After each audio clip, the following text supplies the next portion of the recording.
C'est soir de Noël. Et dans la grande ville, il y a un gamin qui marche. 10 ans, 12 ans peut-être. Il marche la tête basse. Il est triste. Oh, ce n'est pas la solitude qui le rend triste. Seul, il est déjà depuis tellement longtemps, il sait que personne ne l'attend nulle part. Il a grandi un peu comme de la mauvaise herbe qui pousse entre les pavés. Non, ce n'est pas la faim ou la pauvreté qui le rend triste, ça, il a l'habitude. Non, il est triste parce que c'est soir de Noël et il sait que ce soir, tout le monde aura un cadeau. Tout le monde, sauf lui. Et il trouve que ça n'est pas juste. C'est vrai quoi, soir de Noël, tout le monde devrait avoir un cadeau. Alors il s'assoit sur un banc et il se met à pleurer. Il est là, perdu dans son chagrin, en train de se dire que non, ça n'est pas juste qu'il n'ait pas de cadeau ce soir de Noël. Quand tout à coup, il entend une voix qui lui dit « Ma petit, pourquoi pleures-tu? C'est soir de Noël. Personne n'a le droit de pleurer le soir de Noël. » Alors il redresse la tête et là, juste en face de lui, il y a un drôle de bonhomme. Un bonhomme qui, même s'il est vieux, lui ressemble quand même beaucoup. Le même manteau crasseux et usé. Ah, si, juste, ce qui est différent, c'est qu'il a une barbe qui lui mange à peu près tout le visage. Et puis, il pousse un caddie de supermarché rempli de sacs, de bouts de ferraille, de bouts de bois. Enfin, c'est le même que lui, juste en plus vieux, quoi. Ben non, petit, faut pas pleurer le soir de Noël. Alors, qu'est-ce qui t'arrive? Ben, il m'arrive justement que c'est soir de Noël et que ce soir, j'aurai pas de cadeau. Et moi, je trouve que c'est pas juste. Attends, il y a sûrement une solution. Et voilà que ce bonhomme se met à fouiller dans le caddie, il ouvre des sacs en plastique et il en sort rien du tout. Il déplace le caddie et il vient s'asseoir sur le banc, juste à côté du petit garçon. Il met sa main sur son épaule et il le serre contre lui. Et là, Pierre, parce qu'il s'appelle Pierre, se laisse aller. Un peu de chaleur humaine, c'est toujours mieux que rien. Et puis d'un seul coup, le bonhomme lui dit « Écoute, je crois que j'ai une idée. Je vais te faire un cadeau incroyable. Un cadeau dont tu n'as jamais rêvé. » Pierre redresse la tête et lui dit « Ah ouais, et quoi ?» Et voilà que le bonhomme tend le bras vers le ciel et lui dit « Tu vois l'étoile là-haut, l'étoile qui brille. On l'appelle l'étoile du berger. Tu la vois ?»« Ah oui. » Et est-ce que tu vois le petit point juste à droite, un tout petit point qui brille aussi? Oui.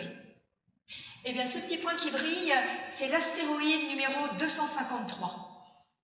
Eh bien, écoute, je t'en fais cadeau. Je te fais cadeau de cette étoile. Cadeau d'une étoile? Mais qu'est-ce que je vais en faire, a dit Pierre. Ce que tu vas en faire? Eh bien, tu vas la suivre. Ça sera ta bonne étoile. Elle t'apportera bonheur, elle t'apportera bonne fortune, amitié, amour. Oui, enfin, voilà, c'est ton étoile. Oui, mais d'abord, qu'est-ce qui prouve que ça sera à moi? Et si jamais il y a quelqu'un qui veut me la reprendre? Pour ça, c'est pas compliqué, j'ai la solution. Et voilà que le bonhomme a fouillé dans sa poche, il en a sorti un papier, il a pris un crayon et il a écrit. Moi, magicien du ciel, déclare qu'en ce soir de Noël, je donne acte de propriété de l'astéroïde numéro 253 à... Comment tu t'appelles, petit? Je m'appelle Pierre. Pierre tout seul. Je donne acte de propriété de l'astéroïde 253 à Pierre. Pierre tout seul. Signé, il a plié le papier et l'a tendu à Pierre. Pierre regarde le papier. Oui, c'est bien écrit. Il est propriétaire d'une étoile de l'astéroïde 253. Oh, c'est quand même incroyable. Et il plie le papier, le met dans sa poche et il lève la tête vers le ciel, vers son étoile. Et quand il baisse le regard, il se rend compte que le drôle de bonhomme a disparu. Il n'y a même pas de traces dans la neige, là. C'est sûrement... J'ai dû rêver, c'est pas possible. Mais en mettant la main dans sa poche, il se rend compte qu'il a bien le papier. Et là, Pierre se sent rempli d'une joie comme il n'a pas éprouvé depuis tellement longtemps. Alors il se met à courir partout dans la ville, et il court, et il arrive jusque devant la cathédrale. Les portes sont grandes ouvertes, et là, juste devant l'église, il se met à chanter en même temps que les chants de Noël qui sortent de l'église. Et il chante à tue-tête. Il chante tellement bien que 2 femmes qui passent là lui donnent 2 pièces d'argent. Et puis le boulanger un peu plus loin lui apporte une miche de pain bien chaud. Et Pierre prend le pain, les pièces d'argent, et il va s'asseoir un peu plus loin à côté d'un tas de chiffons pour manger.